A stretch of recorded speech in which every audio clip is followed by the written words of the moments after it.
Pourquoi est-ce que nous sommes paumés en ce moment ? Certains disent à quoi bon continuer à vivre comme ça ? D'autres veulent changer de vie ou même changent de vie. D'autres encore flottent, sont perdus, se laissent porter. Bref, c'est un peu inconfortable pour les humains que nous sommes. Oui, je ne sais pas si on s'en rend tous encore vraiment compte, mais on vit un moment sans précédent. Parce que c'est un moment de remise en question et d'ébranlement du socle en fait de nos sociétés et de nos vies.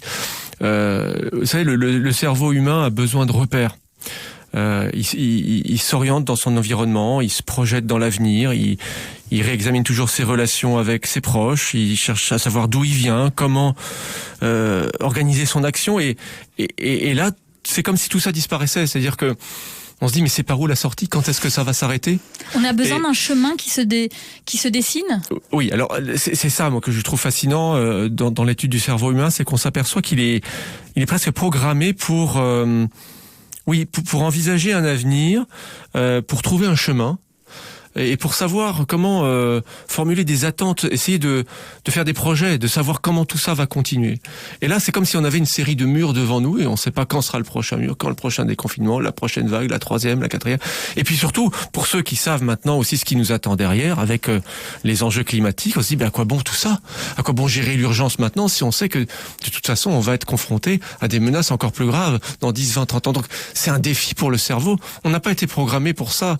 Et donc, il faut réexaminer nos connexions cérébrales. Est-ce que ça veut dire, Sébastien Bollard, que la solution est aussi dans notre cerveau ? C'est grâce à notre cerveau qu'on va sortir de certaines incertitudes et de ce mal-être qui nous atteint ?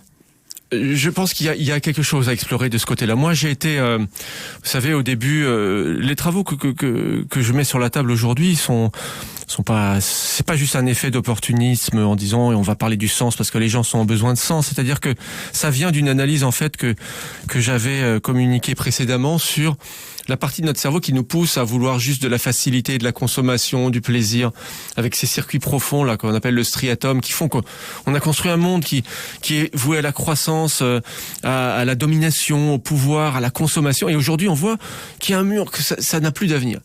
Et donc, c'était assez désespérant de voir ça. Et par contre, quand on regarde comment est fait l'ensemble du cerveau, on se rend compte qu'il possède une autre connexion qui veut non pas de la jouissance, mais du sens, qui veut justement mettre de la cohérence entre nos valeurs et nos actes, qui veut trouver des codes pour vivre ensemble, qui veut se représenter le monde comme quelque chose de cohérent, que ce soit à travers des récits, à travers des mythes. Et cette partie de notre cerveau, elle peut nous proposer un autre modèle de civilisation que celui qui est en train de nous emmener dans le mur. On est où là, Sébastien Bollard, dans notre cerveau ? Quel est cet endroit que vous mettez en lumière, que vous avez découvert ? Alors c'est une partie du cerveau qui s'appelle le cortex singulaire, et plus particulièrement la partie antérieure, donc c'est le cortex singulaire antérieur, c'est un terme technique. C'est où ça dans ma tête, dans mon cerveau ? Si vous regardez comment est fait un cerveau humain, vous savez qu'on a deux hémisphères cérébraux, le gauche et le droit, ils sont reliés par des connexions transversales. Oui.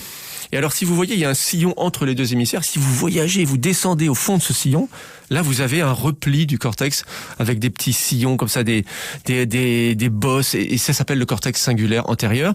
Et cette partie de notre cerveau nous pousse constamment à chercher du sens sur 3 niveaux.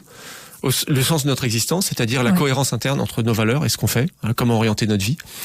Le sens du monde qui nous entoure, c'est-à-dire comment interpréter le monde dans lequel on vit et se projeter et savoir ce qui sera demain.